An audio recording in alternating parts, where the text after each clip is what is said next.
Drop it.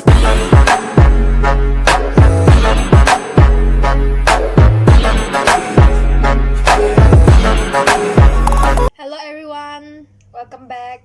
Akhoi nang ngasi sem doi se slime se khangdaba mayam ma yawarangani slime se Instagram on dum thengna bane mayam topa foreign country gi mayam thagalak poi dum thengna bane adum Instagram gi feed ta dum thengna bane smaina ka sanana ba clay gi type to bodo adu do higi kana bu sulai kana da bodi kai oini kana da bodi adum angang nga sanaraga puri konga ta isam na dungo dungo ngai na tra nang pali do kai gina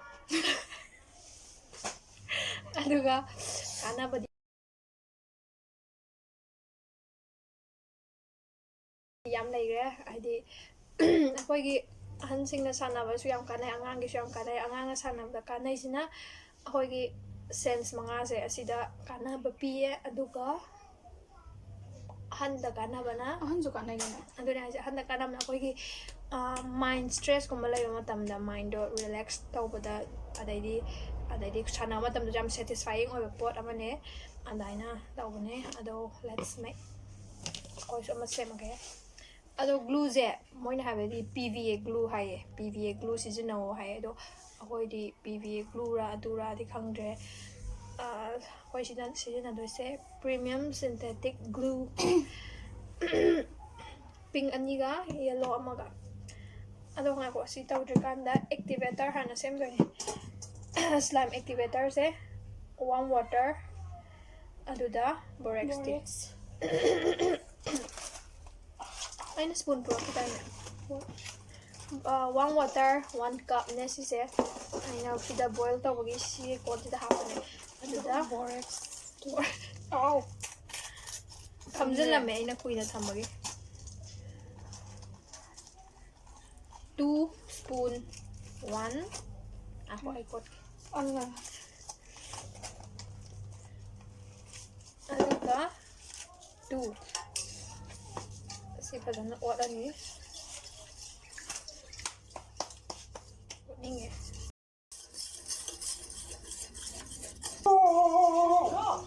Ready? I'll keep this aside and glue.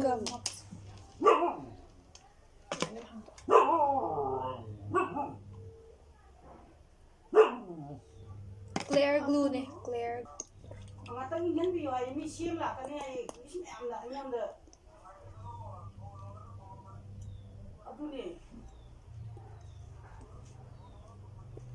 yamine yamra Akhoi nang sem doi se slime se makhan lei bane fluffy slime adagi butter slime adu slime ada slime am lei bane nam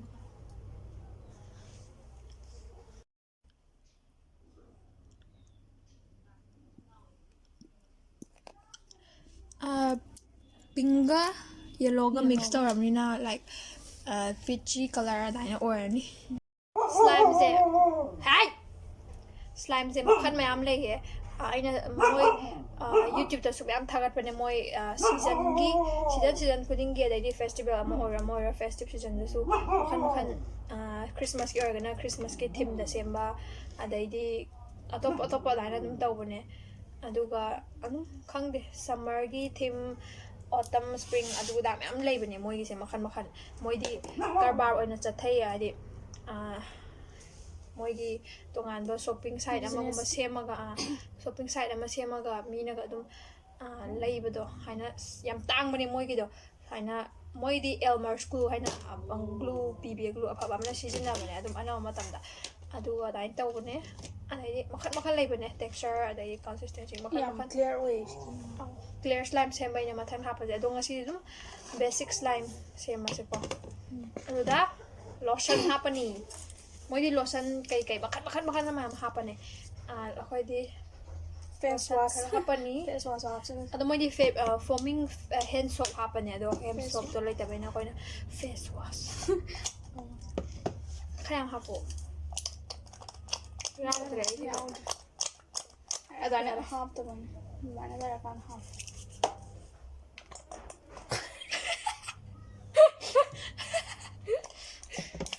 यार we'll mix this. Wow, fazay. Wow. Candy mandra. Alpenlibe male. Alpenlibe lollipop.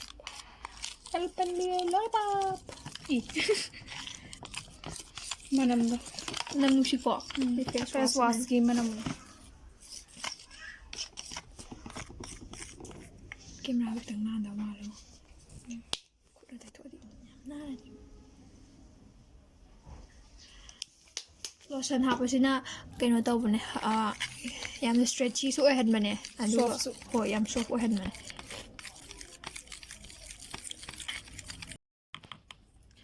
aduga sige slime activator se koina hapani spoon amo or ani oiro sangugi aduga si hek hapa matamda ngasai pot se tasilakani ba to tuka charangani mi ayambana di adu ꯑꯩꯈꯣꯏꯒꯤꯗꯤ ꯌꯥꯝ ꯅꯨꯡꯉꯥꯏꯖꯩꯌꯦ ꯑꯗꯣ ꯒꯝꯅ ꯐꯠꯇ꯭ꯔꯗꯤ ꯁꯤꯁꯨ ꯇꯥꯗꯕ ꯂꯩꯀꯣ ꯑꯗꯣ ꯑꯩꯈꯣꯏ ꯁ꯭ꯋꯥꯏꯗ ꯐꯪꯕ ꯒꯝꯗꯤ ꯀꯌꯥꯗꯤ ꯑꯐꯕꯗꯤ ꯑꯣꯏꯗꯕ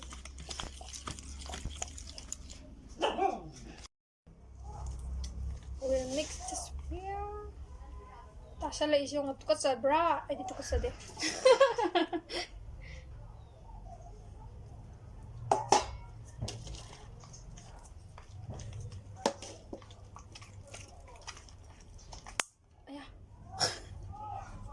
Kunde kwa.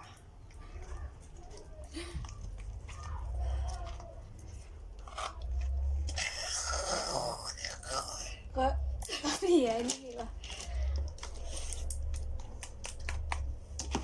Khutna oina totlage. Yaradro.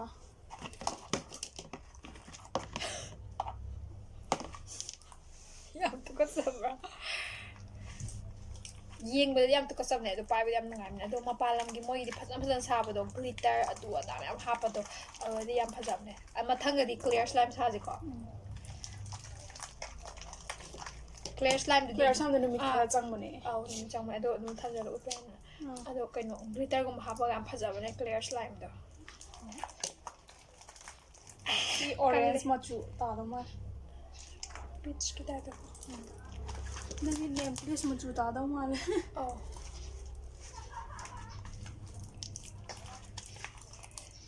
ꯅꯩꯔꯒ ꯑꯍꯥꯟꯕꯗ ꯑꯦꯛꯇꯤꯚꯦꯇꯔꯗꯣ ꯃꯌꯥꯝ ꯍꯥꯞꯆꯤꯜꯂꯁꯨ ꯀꯟꯖꯤꯟꯕꯅ ꯍꯥꯟꯈꯤꯕꯅꯦꯕ ꯑꯗꯨ ꯅꯩꯔꯒ ꯌꯥꯔꯛꯄꯅꯦ ꯍꯧꯖꯤꯛꯇꯣ ꯁꯤꯗ ꯇꯦꯡꯀꯣꯠ ꯑꯝꯇ ꯅꯞꯍꯧꯗ꯭ꯔꯦ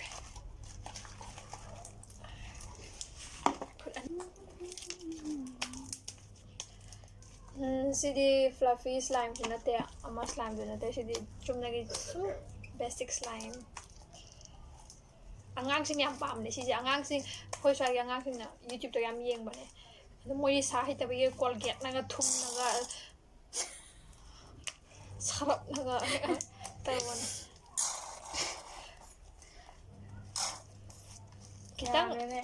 ꯈꯤꯇꯪ ꯋꯥꯠꯂꯤꯌꯦ ꯍꯥꯏꯗꯤ Khara wali.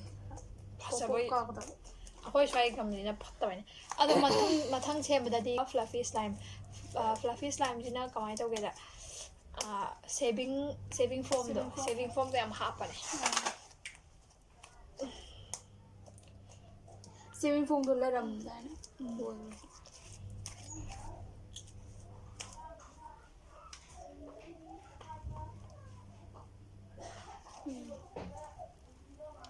khitang hard oy mapa gamse afaba natabane febi gam lori khara phadam ko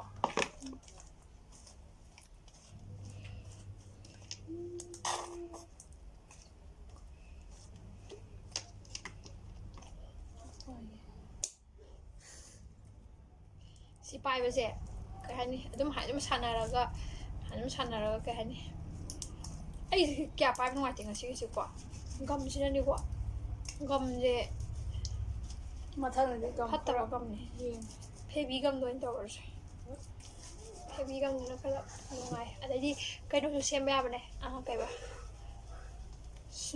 ꯁ꯭ꯅꯣꯒꯤ type ꯇꯧꯕꯗꯣ ꯁ꯭ꯅꯣꯒꯤ ꯇꯥꯏꯞ ꯇꯧꯕꯗꯨꯗꯤ ꯀꯩꯅꯣ ꯆꯪꯕ ꯀꯩꯕ ꯑꯩꯈꯣꯏꯒꯤ Tang hard oil ko. ꯁꯤ ꯅꯪꯅ Kari no ale no ke. ꯀꯩꯅꯣꯗꯣ icy slime haibduna kaino ma semani kaino to kaiba fake snow do